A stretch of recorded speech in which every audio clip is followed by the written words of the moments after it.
जब कोरोना की हमारा दौर चल रहा था, उस दौरान में इन सभी लोगों को किसी न किसी रूप में मैं जानता था, लोगों का सहयोग मिला, लोगों को सहयोग करा।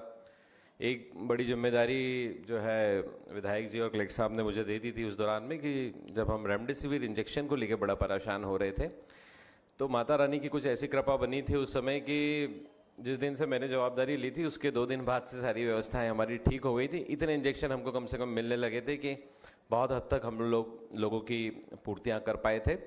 निश्चित रूप से उस दौर के किस्से बहुत हैं। हम जैसे लोग, चाहे मैं हूँ, कलेक्टर साहब हैं, एसपी साहब हैं, प्रदीप हैं, मैम हैं, मतलब जो भी लोग पब्लिक लाइफ में थे वो एक किताब लिख सकते हैं कोरोना के उस अवधि के ऊपर। बहुत सारे ऐसे मसले थे, जैसा सर ने बताया है या एसपी सर ने बताया है, बहुत ऐसी बातें थी जो बताई नहीं जा सकती हैं कि किस किस दौर से हम लोग उस दौरान में गुजरे हैं मानसिक रूप से। देवास में बंसल न्यूज का खास कार्यक्रम लगातार जारी है, लेकिन फिलहाल यहां पर रुक रहे हैं बहुत छोटे से ब्रेक के लिए, फौरन लौटेंगे।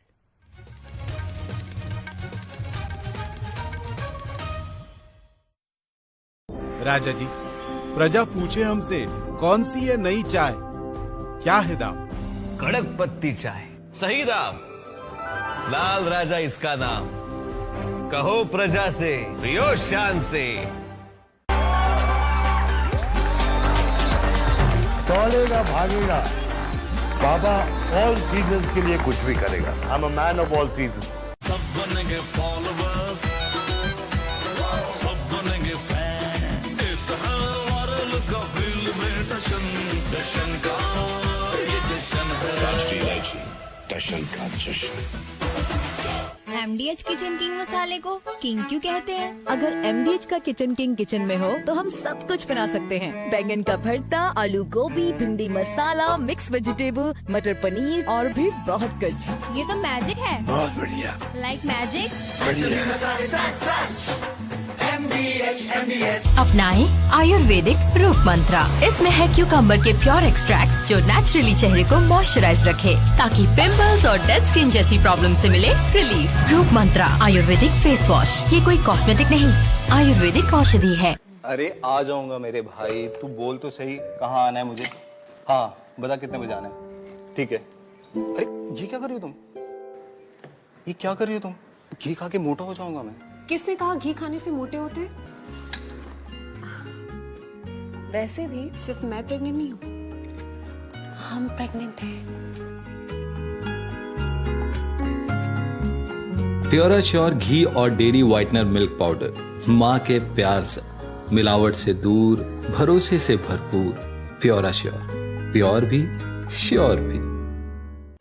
RKDF university Bhopal, most awarded university of Madhya Pradesh, जहां 105 एकड़ के विशाल कैंपस में स्टूडेंट्स को मिलती है world class education facility, foreign exchange programme, high tech lab, hygienic food facility और CCTV secured hostel. RKDF university is the most innovative university of Madhya Pradesh, जहां के रिसर्च को मिलता है भारत सरकार और अंतर्राष्ट्रीय स्तर पर सम्मान। उच्च शिक्षा के क्षेत्र की नई पहचान। RKDF university, Gandhinagar Bhopal. For admission detail contact 18002700 320।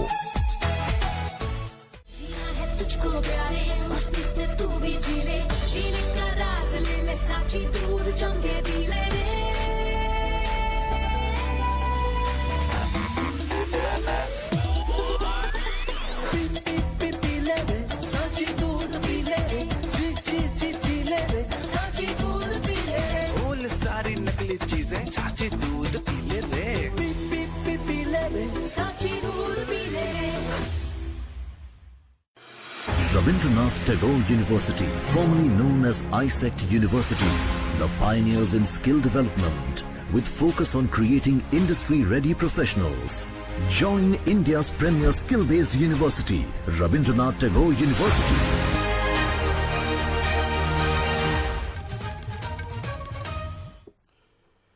Break के बाद आइए सीधे रुक करेंगे देवास का, जहां पर बंसल न्यूज का खास कार्यक्रम लगातार जारी है। पे पड़ा हुआ इंसान उस डॉक्टर ने देखा नहीं कि कौन सी जाति का है, कौन सी धर्म का है, या महिला है या पुरुष है। वो वक्त ऐसा था जब सब सीमाएं खत्म हो गई थी। और अभी शायद किसने बोला, एसपी साहब ने बोला या कमिश्नर साहब ने बोला कि इस पे पूरी किताब लिखी जा सकती है। जिन लोगों ने इस दरमियान सेवाएं दी हैं वो इस समय पर किताब लिख सकते हैं, इतनी एक्सपीरियंसेस सबको हुए। पर इन सब योद्धाओं को बहुत बहुत प्रणाम। और आज बंसल न्यूज को भी मैं धन्यवाद देना चाहूंगी कि उन्होंने भी एक बहुत ही सकारात्मक रोल निभाया उस पूरे दरमियान, क्योंकि मीडिया का, टीवी का एक बहुत इंपॉर्टेंट रोल होता है। या तो पैनिक मचा सकते थे या पैनिक को सबसाइड कर सकते थे। इन्होंने उस पैनिक को संभालने का काम किया, सबसाइड करने का काम किया। जो कोरोना योद्धा यहाँ बैठे हैं वो अपना काम कर रहे थे, उनको आपने अगर संबल देने का काम किया है, उन्हें सपोर्ट करने का काम किया है, उसके लिए बंसल न्यूज को, बंसल टीवी को मैं बहुत बहुत धन्यवाद दूंगी। अमिताभ जी और शरद जी के नेतृत्व में जो ये पूरी टीम कर रही है, काम कर रही है, उसको बहुत बहुत धन्यवाद। ऐसे बोला जाता है कि भगवान जब कोई आपदा देता है तो उसको सहन करने की शक्ति भी देते हैं।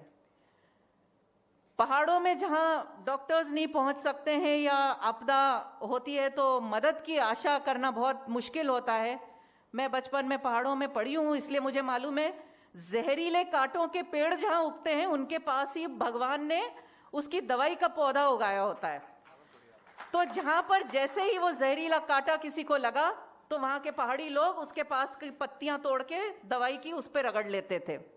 ये भगवान का रोल होता है कि जहां दुख दिया, दर्द दिया, संकट दिया तो उसको सहन करने की शक्ति भी दी। और मेरी सहन शक्ति का पूरी टीम जो थी वो ये मंच पे बैठी हुई है। कलेक्टर साहब हैं, एसपी साहब हैं, कमिश्नर साहब हैं, एसडीएम साहब हैं, सीएमएचओ साहब यहाँ बैठे हुए हैं, डॉक्टर जगत बैठे हुए हैं, भदौरिया जी बैठे हुए हैं, सुरेश जी भदौरिया नहीं है यहाँ पे, उनको भी याद करना चाहूंगी मैं।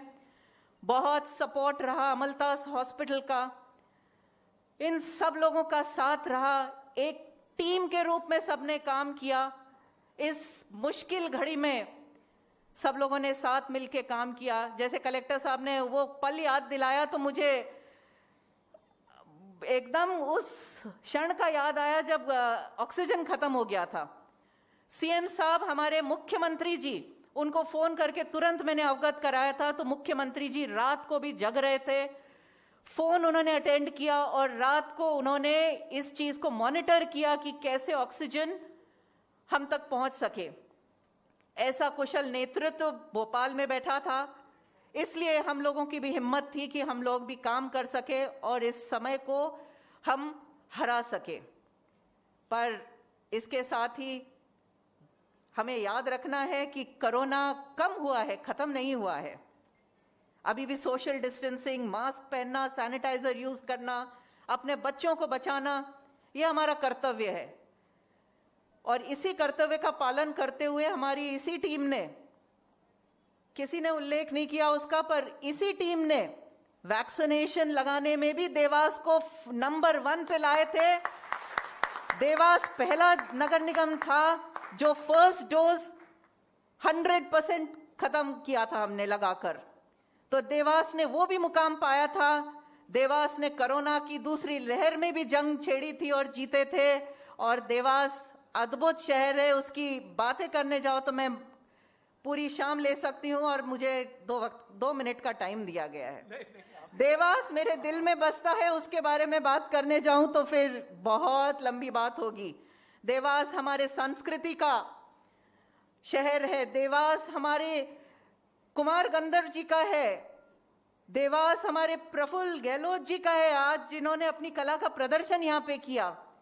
अफजल सर का देवास है, देवास माँ चामुंडा का है, माँ तुलजा भवानी का है, और देवास मेरे इन भाइयों और बहनों का है जो सामने बैठे हैं, जिन्होंने सबने साथ मिलकर कोरोना को हराया है। आप सब यहाँ उपस्थित हैं, आप सबको सिर झुकाकर प्रणाम करती हूँ। बहुत बहुत धन्यवाद। बहुत शुक्रिया मैडम, आज के हमारे इस कार्यक्रम की चीफ गेस्ट है और मैं देख रहा था मैडम को थोड़ा और सुनना चाहते हैं हमारे अतिथि, हमारे मेहमान।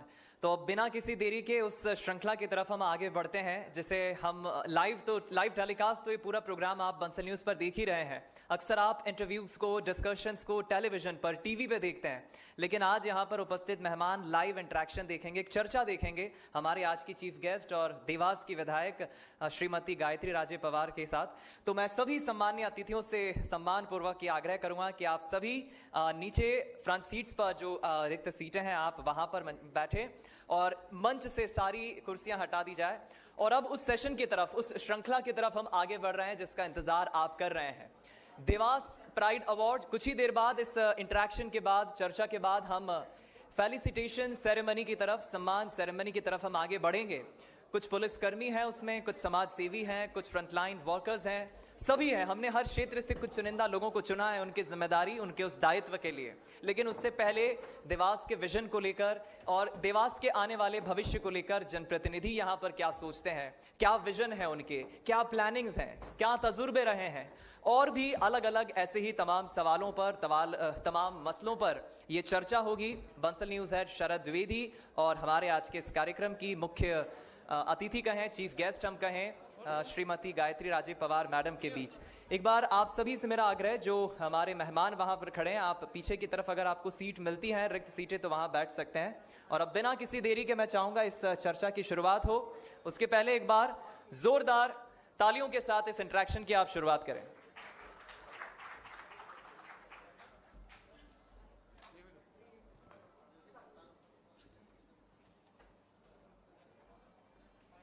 बहुत धन्यवाद दीपक। और हाँ, ये जब भी मौका मुझे आपसे बात करने का मिलता है तो अतिथि की तारीफ करना दायित्व तो होता ही है, लेकिन मैं आपको ऑनेस्टली बोल रहा हूं कि मैं इनके ह्यूमर, सेंस ऑफ ह्यूमर, इनकी हाजिर जवाबी, और इनसे जब भी मैंने बात की तो मैंने ये पाया कि ये एक ऐसी उद्यमी भी हैं जो पॉलिटिक्स में आने के पहले न सिर्फ घर के साथ बिजनेस संभालती थी, बल्कि उन तमाम चीजों पर बहुत गहरी निगाह रखती थी।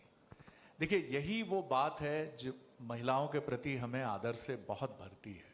उन्हें मौका जहां भी मिलता है, जैसे भी मिलता है, जिन भी परिस्थितियों में मिलता है, आप शायद आना नहीं चाहती थी, लेकिन एक ऐसी अप्रिय परिस्थिति बनी कि राजनीति का एक द्वार खुला, लेकिन इन्होंने अपनी निजी पीड़ा को, अपनी उस व्यक्तिगत अपूरणीय क्षति को भूलकर जिस तरह से इस क्षेत्र को अपनाया, मुझे लगता है उसका करतल ध्वनि से, तालियों से स्वागत अवश्य होना चाहिए।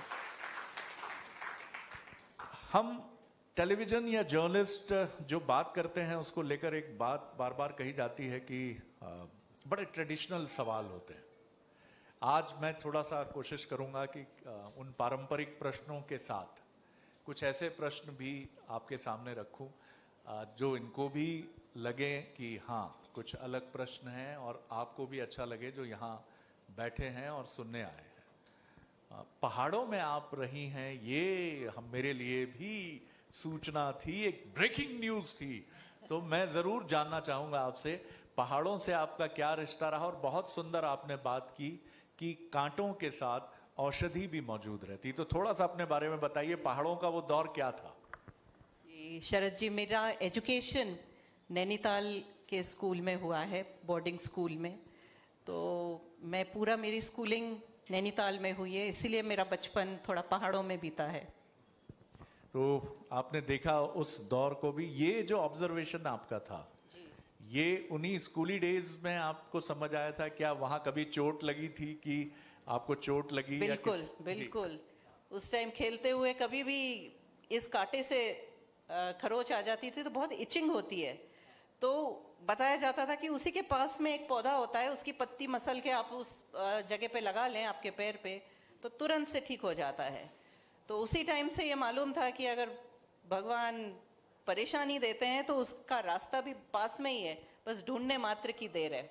बहुत बहुत सुंदर बात आपने कही है। अमिताभ बच्चन के पिता हरिवंश राय बच्चन जी की आत्मकथा के 4 खंड हैं जो हिंदी पढ़ने के शौकीन हैं उसको ज़रूर पढ़ें, मेरा आग्रह है, हमारी मातृभाषा है। उसमें उन्होंने एक बात कही है कि पुरुष के लिए स्त्री रहस्य हो सकती है, लेकिन स्त्री के लिए पुरुष रहस्य नहीं होता है। स्त्रियों के पास, महिलाओं के पास एक बड़ी तीक्ष्ण दृष्टि होती है। मैं तो अपनी पत्नी से जब भी बात करता हूं बहुत सावधान रहता हूं, इसीलिए क्योंकि मुझे मालूम है बच्चन जी ने बहुत पहले आगाह कर दिया था, तो मैं बहुत सतर्क रहता हूं। मुझे ये बताइए कि हम बहुत सुनते हैं कि महिलाओं के लिए चुनौतियां हैं, कठिनाइयां हैं भी। हमारा नजरिया कई बार संकीर्ण होता है, कई बार मुश्किल पैदा करता है। कई बार चुनौतियां जैसे चैरिटी बिगिन्स एट होम होता है, तो ऐसी भी होती हैं कि कई बार समस्याएं हमारे अपनों से ही हो जाती हैं। आप जब राजनीति में आने का ये सफर हुआ, काफी चुनौतियां रही होंगी, काफी चैलेंजेस होंगे, कैसे याद करती हैं आप उन दिनों को? चुनौती तो थी, बहुत बड़ी चुनौती थी। जब तक स्वर्गीय महाराज साहब, मेरे स्वर्गीय पति राजनीति में थे, तब तक कभी सोचा नहीं था कि ये फील्ड में मुझे आना भी पड़ेगा। तो उनकी जो बातें होती थी, पॉलिटिकल बातें होती थी, उस टाइम में उठ के चली जाती थी। आज ऐसा महसूस होता है कि मुझे बैठ के सुनना चाहिए था उनकी बात, पर कभी सोचा ही नहीं था कि मुझे जाना है। मुझे लगा था मेरे पति के बाद मेरा बेटा जाएगा और मेरा रोल तो यही है, घर गृहस्थी संभालना है, ज़्यादा से ज़्यादा बिजनेस संभालना है। पर कुछ ऐसी विपदा आई कि मुझे लेना पड़ा ये डिसीजन। और जब राजनीति में एंट्री हुई तो चैलेंज था, पहली बार निकलना और इस एज में निकलना तो डिफ़िकल्ट तो था, पर राजनीति इतनी बुरी भी नहीं है। मेरे आसपास जो लोग थे, जो यहाँ सब बैठे हुए हैं, सभी ने, मैं नाम एक का नहीं ले सकती हूँ क्योंकि सैकड़ों लोग हैं अलग अलग रोल में, सब ने मेरी राह को आसान बनाई और राजनीति को एक सेवा के रूप में मैंने देखना शुरू किया। मैंने इससे इस तरह से देखा कि स्वर्गीय महाराज के जो काम अधूरे थे उन्हें पूरा करना है, कोई और आके उसे पूरा करे ये मुझे मंजूर नहीं था, मुझे था कि मुझे करना है। तो इसीलिए राह आसान होती गई। अपनों का साथ था सबका, उन लोगों ने, सभी ने साथ दिया, सभी ने मार्गदर्शन दिया, क्योंकि इन्हीं लोगों के मार्गदर्शन में मैं आगे बढ़ी। आपके व्यक्तित्व में एक चीज और मैं देखता हूं कि जितना आपसे मैंने बात की कैमरे के सामने, इसके पहले और कैमरे के पीछे भी, तो मैंने ये पाया कि बोलने में आप कंजूस नहीं हैं, लेकिन बहुत मितव्ययी है। माफ कीजिएगा, नई जनरेशन मितव्ययी समझते हैं आप?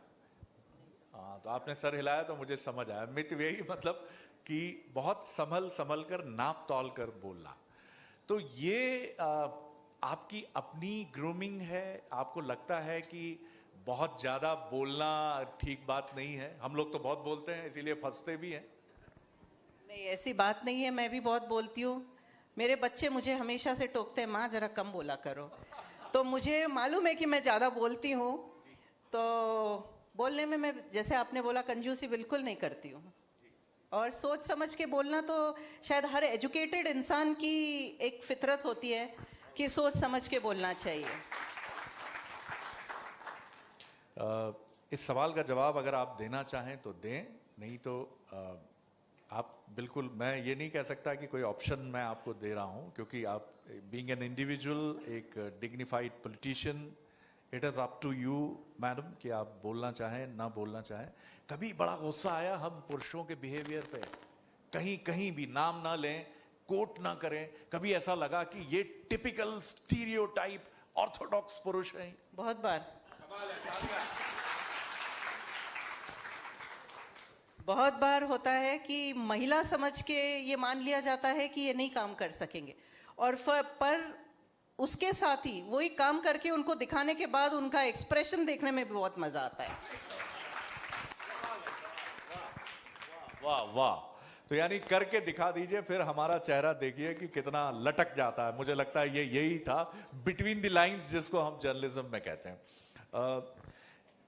जब आपने पॉलिटिक्स में कदम दर कदम आगे बढ़ना शुरू किया, तो कोई ऐसा रिमार्क था कहीं से भी जो आपको बहुत चुभा? किसी ने, हो सकता है कहीं से भी आया हो, आप चाहें उसके बारे में बताना चाहें? मैं बहुत लकी रही कि मुझे केवल अप्रिसिएशन मिला और सपोर्ट मिला, और ये मैं केवल पॉलिटिकली करेक्ट होके नहीं बोल रही हूँ, ये जेन्युइन बात है, ये सही बात है।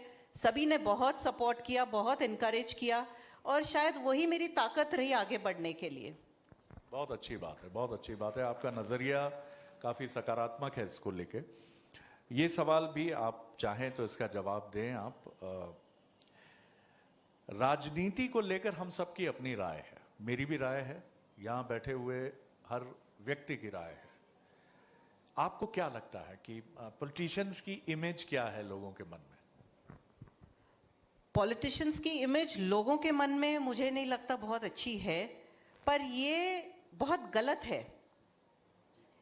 कोई जरूरी नहीं है कि हर पॉलिटिशियन उस इमेज में फिट बैठता है। ये भी एक पर्सनल चॉइस है हर पॉलिटिशियन की। जैसे हर बिजनेस में भी या कोई दूसरे फील्ड में भी अच्छे लोग होते हैं, बुरे लोग होते हैं, वैसे ही राजनीति में भी अच्छे लोग होते हैं, बुरे लोग होते हैं। तो उन्हें टाइपकास्ट करना या बोलना कि हर पॉलिटिशियन ऐसा होता है या हर पुलिस वाला ऐसा होता है या हर बिजनेसमैन ऐसा होता है, मैं उसे गलत मानती हूँ। मेरे ख्याल से इस पे ताली बजना बहुत लाजमी है, बहुत लाजमी। परसेप्शन, मिलान कुंदेरा एक बड़े राइटर हैं, उनका एक उपन्यास है इमॉर्टैलिटी।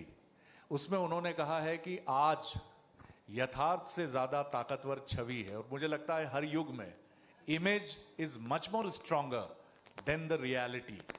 लेकिन परसेप्शन को तोड़ना चाहिए, क्योंकि परसेप्शन कई बार कांच की तरह होता है। आप कई युवा मुझे दिख रहे हैं यहाँ, आप मत सोचिए, जो इन्होंने बात कही है लाजवाब बात कही है। हम लोगों के बारे में भी बड़ी, माफ कीजिएगा मैं कहूंगा कि राय अच्छी नहीं है, लेकिन हम इतने खराब नहीं है साहब। आपको लगता है कि हम बड़े लोगों के साथ बैठते हैं, हम बड़ी बड़ी बातें करते हैं, कई बार लड़ाने का काम करते हैं। नहीं नहीं, ऐसा मत सोचिए। हमारी तह तक पहुंचिए, हमारी चुनौतियों तक पहुंचिए, चाहे कलेक्टर साहब हों, एसपी साहब हों या कमिश्नर साहब हों। ये थोड़ा सा रिफॉर्मेटिव सवाल या रिवोल्यूशनरी सवाल आपको लग सकता है। राजनीति में क्या बदला जाना चाहिए? बहुत ज्यादा कुछ बदलने की मुझे नहीं लगता जरूरत है। हर व्यक्ति, हर एक पॉलिटिशियन, जैसे मैंने पहले भी बोला, हर एक पॉलिटिशियन अपनी जर्नी पे होता है।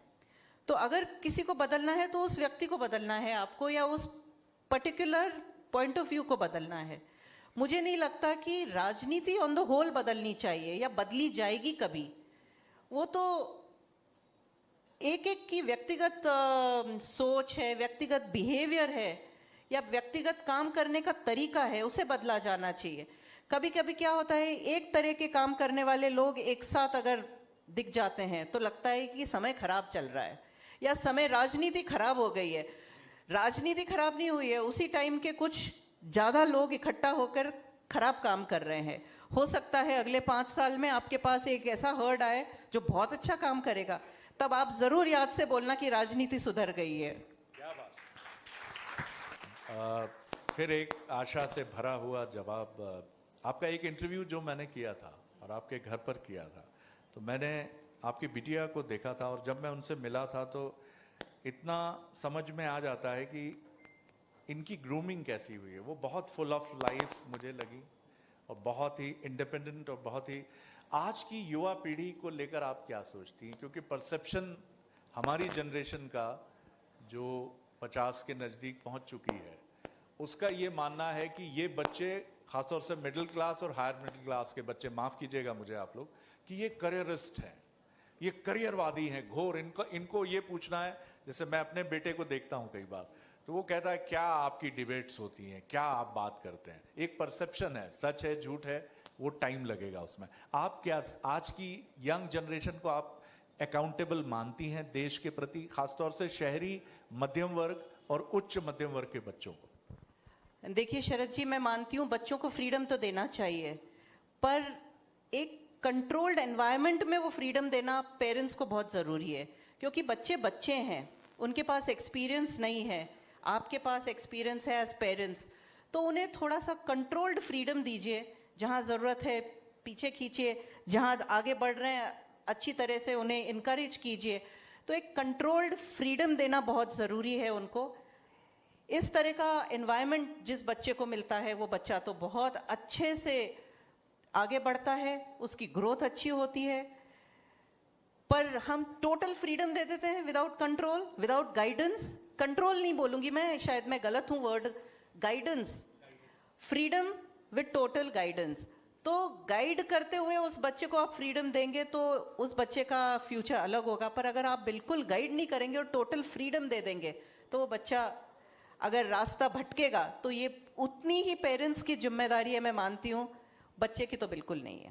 बहुत अच्छा जवाब है। और कंट्रोल शब्द को आपने एडिट जिस तरह किया, गाइडेंस है, दैट इज अल्टीमेट मैम। और चाणक्य साहब का एक श्लोक है जो ये कहता है कि 5 वर्ष तक बच्चे को बहुत इमोशनल फीडिंग दीजिए और 10 वर्ष से आप उसको अनुशासन के साथ गाइड करिए और 16 वर्ष की उम्र में उसके मित्र हो जाइए। देखिए कब की बात है ये, सनातन परंपरा की अद्भुत बात है ये। चाणक्य का ये श्लोक है जो आप कभी जाएंगे, कभी पढ़ेंगे उनको तो आपको मिल सकता है।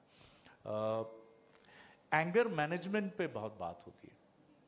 अमेरिका में तो ये भी है कि गुस्सा आपको आता है, इंदौर में भी खुला एक सेंटर के आपको बेसबॉल का एक बैट थमा दिया जाता है और तोड़ने फोड़ने के लिए चीजें रखी जाती हैं कि शरद जी अगर आपके बॉस हैं, आप नाराज हैं तो मान लीजिए ये शरद जी हैं, तोड़िए, धड़ा धड़ शुरू हो जाइए। आपको देखकर ऐसा लगता है कि आपने कुछ मैकेनिज्म तो बड़े अच्छे डिजाइन किए हुए हैं, क्योंकि फुल ऑफ लाइफ, चेहरे पर कहीं कुछ ऐसी चीजें नहीं। कई लोग मैं देखता हूं आप ही की फ्रेटर्निटी से आते हैं, हमारी फ्रेटर्निटी से आते हैं, ऐसा लगता है कि गुस्से को पीते हुए, सप्रेस करते हुए चल रहे हैं। तो आप कैसे इस चीज को कैसे कंट्रोल करती हैं? कुछ म्यूजिक, पढ़ना? ऐसा कोई फॉर्मूला नहीं है जिससे गुस्से को कंट्रोल करना है। गुस्से के साथ डील करिए, जो कारण है गुस्से का उसे हटा दीजिए। तो आपको बैट लेके कोई चीज फोड़नी नहीं पड़ेगी मुझे लगता है। बिल्कुल ठीक बात है जी। मैं ये एंगर मैनेजमेंट या एंगर थेरेपी या what ever it is called, मैं उसमें बिलीव नहीं करती हूँ। पहले भी तो बच्चे बड़े होते थे, माता पिता होते थे, महिलाएं काम करती थी, पहले तो नहीं था ये। हम जितना नई नई चीज़ों को बढ़ावा देंगे और उसको ग्लोरीफाई करेंगे, वो उतनी बड़ी रियलिटी हो जाती है हमारी लाइफ में। तो अगर आप बोलेंगे कि हाँ एंगर एक बहुत बड़ी चीज़ है और उसको मैनेज करना पड़ेगा, तो आपको फिर मैनेज करना ही पड़ेगा उसको। एंगर को उतनी इंपॉर्टेंस नहीं देंगे आपकी लाइफ में। अगर हो रहा है एंगर, उसके रीजन को आप डील करिए।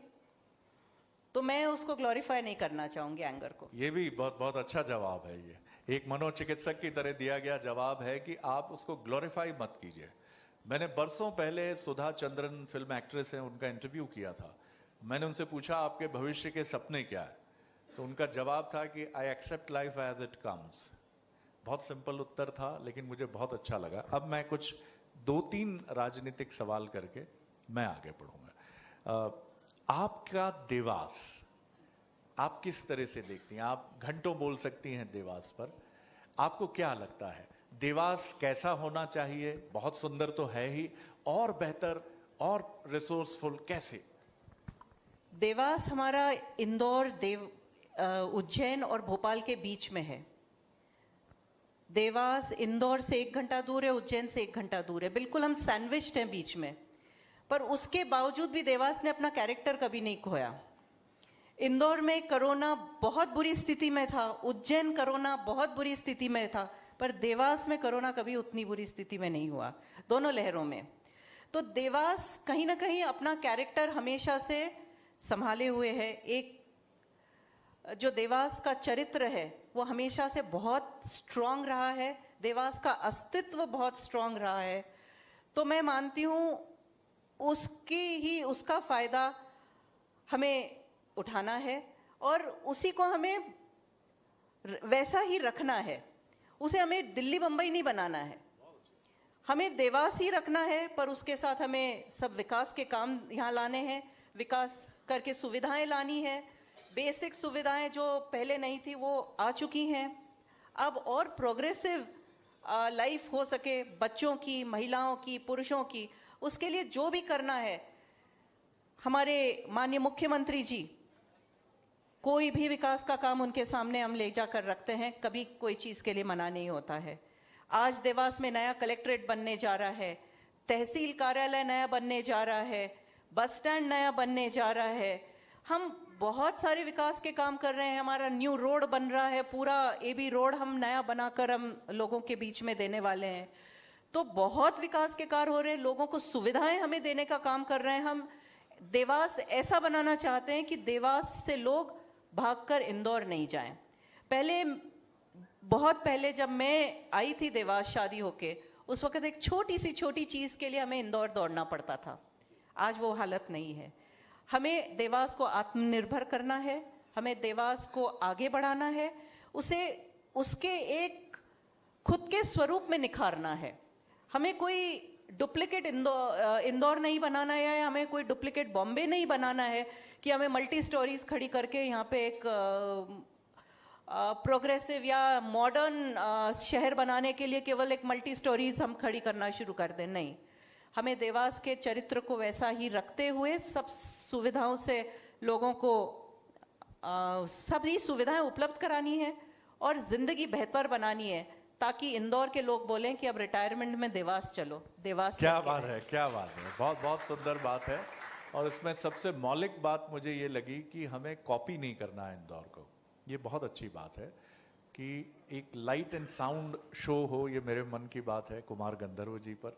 एक लाइट एंड साउंड शो हो चामुंडा देवी जी के मंदिर पर, क्योंकि मैंने सुना है कि शिवाजी का भी कोई कनेक्शन है। मैं नहीं जानता, मेरे इतिहास की जानकारी बहुत मजबूत नहीं है। मैंने सुना है कि सीहोर से कोई सुरंग भी बनी थी उज्जैन तक, और शिवाजी और यहाँ आए थे और चामुंडा माता के मंदिर में उन्होंने प्रार्थना की थी।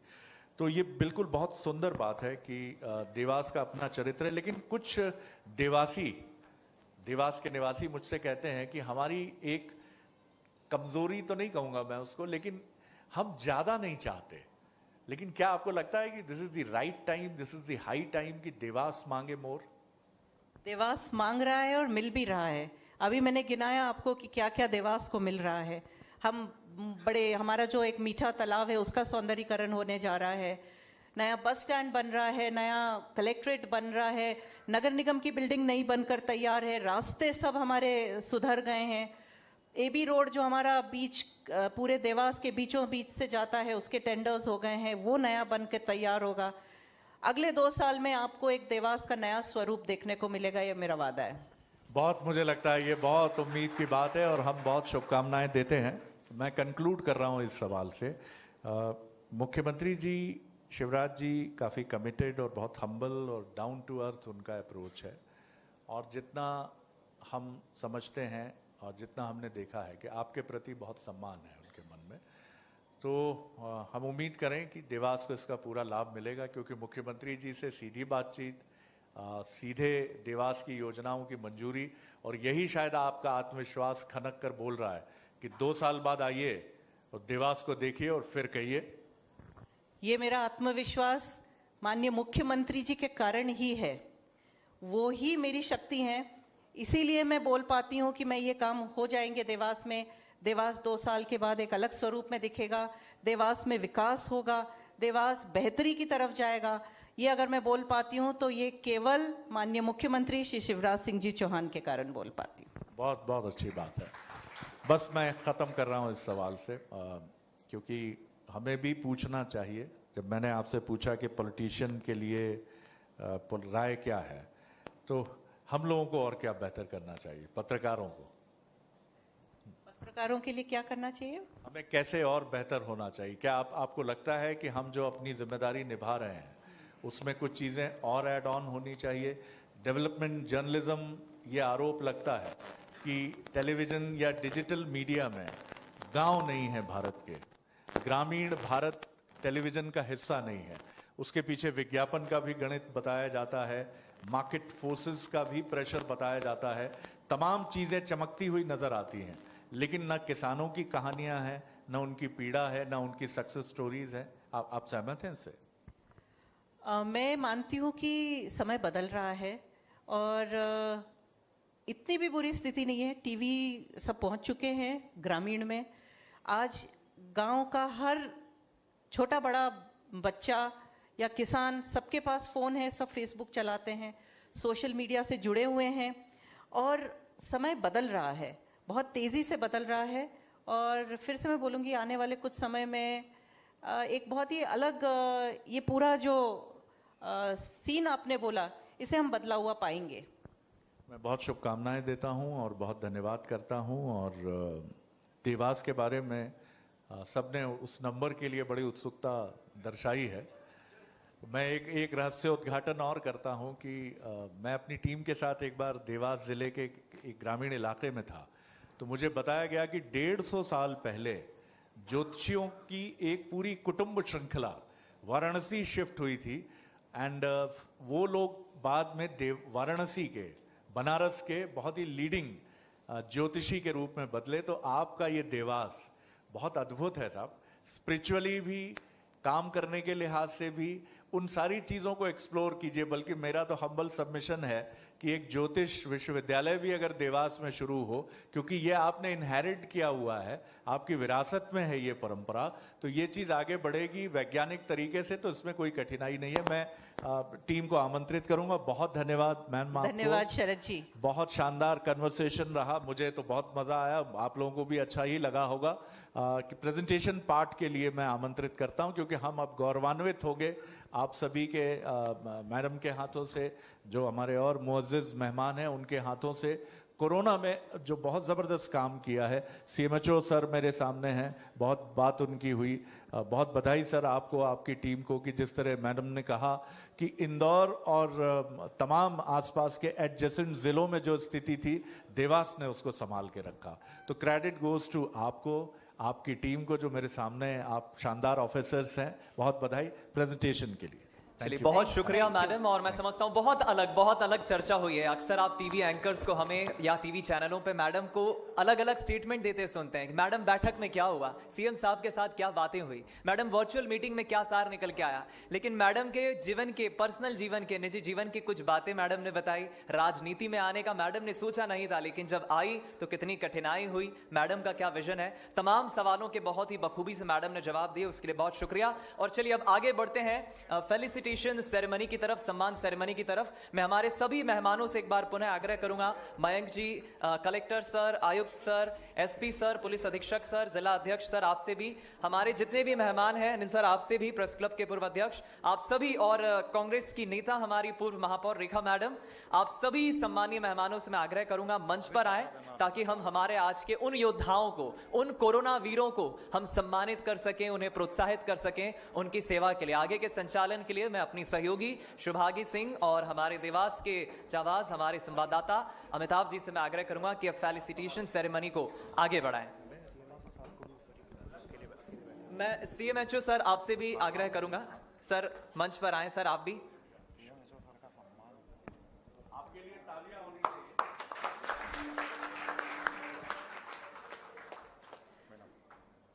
तो अब समय है उन लोगों को सम्मानित करने का जो कि देवास का गौरव तो बढ़ा ही रहे हैं, और इनमें से कई ऐसे योद्धा हैं जिन्होंने कोरोना के मुश्किल समय में जंग जीतने में कोई कसर नहीं छोड़ी है। सबसे पहले देवास के वृद्धाश्रम में अपनी सेवाएं दे रहे श्री दिनेश चौधरी जी से मैं दरख्वास्त करूंगी कि वे मंच पर आए। जितने भी कोरोना वॉरियर्स हैं उनका सम्मान करने का आज बंसल न्यूज ने प्रयास किया है।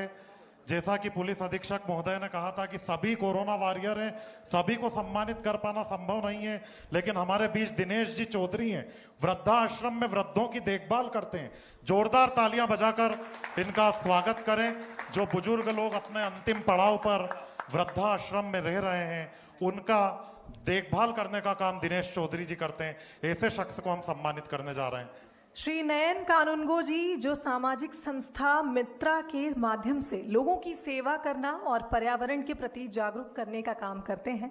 कोरोना काल में निगम देवास उत्कृष्ट कार्य के लिए सम्मान के लिए कोरोना कर्मवीर की भूमिका निभाई है आयुक्त विशाल सिंह चौहान, उनको हम आमंत्रित करेंगे मंच पर। नगर निगम देवास का भी सम्मान, स्वच्छता में भी देवास को काफी ज्यादा उभरता हुआ शहर बनाया।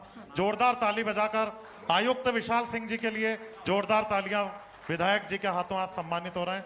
हमारे बीच में अंसार अहमद जी भी हैं और हमारे बीच में राजमाता जी के साथ पधारे दुर्गेश अग्रवाल जी, भरत जी चौधरी और सभी पधारे हम अतिथियों का भी स्वागत करेंगे।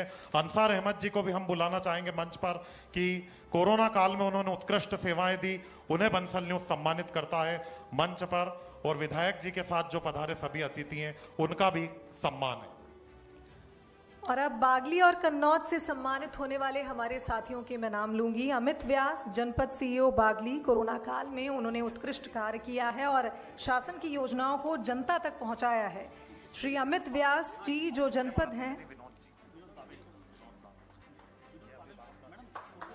जोरदार तालियां अंसार अहमद जी के लिए जिन्होंने कोरोना काल में अपनी सेवाएं दी। विनोद भावे जी को हम बागली से बुलाना चाहेंगे जो प्रतिनिधि के रूप में मौजूद है सीईओ जी के। इसके बाद मुकेश चौबे जी बागली से सीएमओ प्रभारी रहते हुए कोरोना की रोकथाम के लिए उत्कृष्ट काम किया। जिले के लोगों को भी आज हम सम्मानित कर रहे हैं। मुकेश चौबे जी भी मंच पर आ जाएं जिन्होंने उत्कृष्ट सेवा कोरोना काल में अपनी की। डॉक्टर हेमंत पटेल जी बागली से सरकारी अस्पताल में पदस्थ और उत्कृष्ट कामों की सौगात उन्होंने बागली को दी। इसके बाद नाथू सिंह जी सेंधव गौशाला के संचालक हैं और बागली में काफी उत्कृष्ट काम इनके द्वारा किए जाते हैं। आज हमारे बीच बागली से सम्मानित होने के लिए देवास में आए। महेश शर्मा जी नगर पंचायत सीएमओ, कोरोना काल में अपना उत्कृष्ट काम किया। नगर पंचायत सीएमओ बागली महेश शर्मा जी का भी स्वागत हमारे अतिथियों। जोरदार तालियों से सम्मान कीजिए। और 3 नाम और बचे हैं। इसके बाद यह कार्यक्रम समापन की ओर ही बढ़ेगा। शैलजा भदौरिया जी बागली टीआई रहते हुए उत्कृष्ट इन्होंने काम किए थे। बागली के ही जो हमारे संवाददाता गगन शिवहरे जी के ये सभी नाम हैं जिन्हें आज हम यहाँ पर सम्मानित कर रहे हैं। शैलजा भदौरिया जी, जोरदार तालियों से स्वागत कीजिए। अंतिम पड़ाव पर हमारा यह सम्मान समारोह पहुंचता हुआ कन्नौज से डॉक्टर लोकेश मीणा जी, ब्लॉक मेडिकल ऑफिसर, जिन्होंने उत्कृष्ट काम किया है। कन्नौज से ही डॉक्टर श्रीमती प्रियंका चौरसिया, तहसीलदार, सतवास रहते हुए उत्कृष्ट काम किया। डॉक्टर लोकेश मीणा जी के लिए तालियां बजाकर उनका स्वागत कीजिए। प्रियंका चौरसिया जी अगर उपस्थित हो तो वो भी सम्मान पत्र यहां पर लेने के लिए आए। अनिल जोशी जी सीएमओ नगर परिषद खातेगांव, यहां पर आए और सम्मान ग्रहण करें। सभी जितने भी कोरोना वॉरियर, उत्कृष्ट सम्मान और उत्कृष्ट काम करने वाले योद्धाओं का जो हमने सम्मान किया, जोरदार एक बार तालियां, करतल ध्वनि गवाही दे कि बंसल न्यूज ने श्रेष्ठ कोरोना योद्धाओं को आज यहां पर सम्मानित करने का प्रयास किया है। शरद सर, आदरणीय हमारे चैनल हेड शरद द्विवेदी जी, बंसल न्यूज मध्य प्रदेश को नंबर 1 पर स्थापित करने वाले मध्य प्रदेश में हमारे बीच में ऐसे पत्रकार, हमारे संपादक मौजूद हैं। अतिथियों के सम्मान की अब बारी है। अंत में अतिथि सम्मान सबसे पहले देवास की लोकप्रिय विधायक आदरणीय राजमाता गायत्री राजे पवार जी को अतिथि सम्मान पत्र और देवास प्राइड अवार्ड भेंट करें। जोरदार तालियां एक बार राजमाता गायत्री राजे पवार जी के लिए। हमारे बीच में राजीव खंडेलवाल जी बीजेपी जिलाध्यक्ष जी को अतिथि सम्मान दें, आदरणीय शरद द्विवेदी सर। इसके बाद देवास में उत्कृष्ट काम करने के लिए कलेक्टर चंद्रमौली शुक्ला जी का अतिथि सम्मान और कोरोना वॉरियर के रूप में भी सम्मान। जोरदार तालियां बजाकर स्वागत कीजिए। पुलिस अधीक्षक डॉक्टर शिवदयाल सिंह जी को स्मृति चिन्ह। पुलिस अधीक्षक के रूप में देवास में काफी इन्होंने मेहनत की और देवास में पुलिस की व्यवस्था को संभाल रखा है। नगर निगम आयुक्त विशाल सिंह चौहान जी को स्मृति चिन्ह अतिथि के रूप में भेंट करें। एसडीएम प्रदीप सोनी जी को अतिथि सम्मान। जोरदार तालियां एसडीएम प्रदीप सोनी जी के लिए, जो कि लगातार सहज भाव से लोगों की सेवा के लिए और माता चामुंडा और तुलजा की सेवा के लिए हमेशा तत्पर रहते हैं। मयंक राज सिंह भदौरिया जी, अमलतास ग्रुप के चेयरमैन, उनको अतिथि सम्मान और उत्कृष्ट सेवा सम्मान आज हम यहां पर देना चाह रहे हैं। रेखा वर्मा जी, सुश्री रेखा वर्मा जी हमारे बीच में अतिथि के रूप में मौजूद हैं। उन्हें यहां पर अनिल राज सिंह सिकरवार जी को सम्मान पत्र अंत में शरद द्विवेदी सर के हाथों। अनिल राज सिंह सिकरवार जी पत्रकारिता का ऐसा जाना पहचाना नाम, जो कि किसी पद पे रहे या ना रहे, किसी अध्यक्ष या किसी बड़ी संस्था के डायरेक्टर से कम उनकी भूमिका नहीं रहती। मैं आदरणीय शरद द्विवेदी सर से निवेदन करूंगा कि जो अमिताभ जी हैं हमारे इस पूरे कार्यक्रम को आज उन्होंने संजोया है, उनको एक सम्मान पत्र आज इस कार्यक्रम के जरिए। बहुत बहुत धन्यवाद अमिताभ आपको।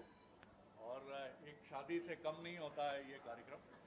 आपने बिल्कुल लड़की के पिता की भूमिका या लड़के के पिता की भूमिका निभाई है। बहुत बहुत धन्यवाद और बहुत बधाई। और मैं चाहूंगा कि ये आप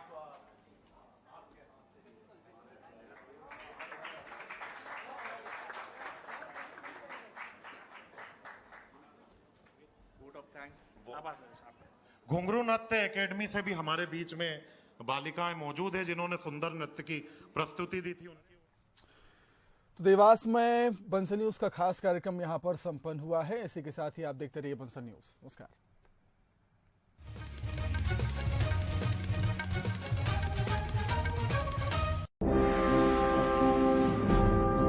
राजा जी, प्रजा पूछे हमसे कौन सी ये नई चाय, क्या है दाम?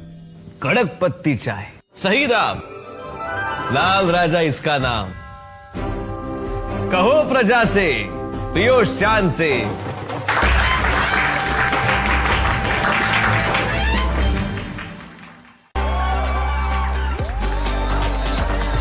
दौड़ेगा भागेगा